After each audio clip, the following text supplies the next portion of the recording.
حالا به این فکر کردی که چرا بعضی چیزا تغییر میکنن؟ نه به خاطر قانون، نه به خاطر سیاست، بلکه به خاطر رفتار مردم. چرا بعضی کارها که روز غیر ممکن به نظر میرسید حالا عادی شدن؟ ما از آدم‌ها یاد میگیریم، ولی نه فقط از کتاب‌ها، نه فقط از مدرسه. ما از همدیگه یاد میگیریم. این همون چیزی که آلبرت باندورو بهش میگفت نظریه یادگیری اجتماعی. اگه چیزی رو ببینی که هزاران نفر انجامش میدن، چقدر احتمال داری که تو هم بخوای امتحانش کنی؟ آلبرت باندورو، روانشناس معروف، یه نظریه فوق‌العاده داشت. ما فقط از طریق تجربه شخصی یاد نمیگیریم، بلکه از طریق مشاهده دیگران یاد میگیریم. ما نگاه میکنیم، تقلید میکنیم و در نهایت اون رفتار جزئی از فرهنگ ما میشه. باندورو اینو با یه آزمایش معروف ثابت کرد. عروسک بوبو. یه سری بچه‌ها دیدن که بزرگترها دارن یه عروسک رو میزنن و تخریب میکنن. وقتی خودشون وارد اتاق شدن، همون کار رو تکرار کردن. یعنی فقط با دیدن بدون هیچ آموزشی یاد گرفتن که خشونت میتونه یه گزینه باشه. حالا این فقط یه آزمایش بود، ولی تو دنیای واقعی هر روز داریم نسخه‌های واقعیشو میبینیم.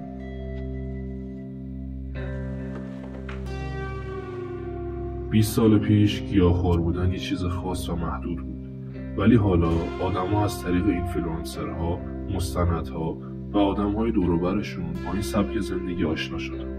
نه قانونی براش تصویب شد، نه دولتی اجباریش کرد. فقط یه الگو دیدن و کم کم پیروی کردن. یه زمان دویدن تو خیابون برای ورزش یه چیز غیرعادی بود، ولی حالا پارک‌ها و خیابونا پر شدن از آدمایی که صبح میدوئن. چرا؟ چون دیدن که بقیه این کارو میکنن و حس خوبی داره. مشاهده باعث تغییر رفتار شد.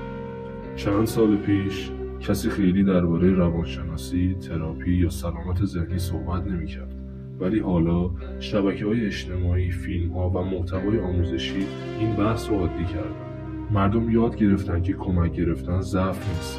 این یه تغییر فرهنگیه که به صورت جمعی اتفاق افتاده بدون اینکه اجباری در کار باشه.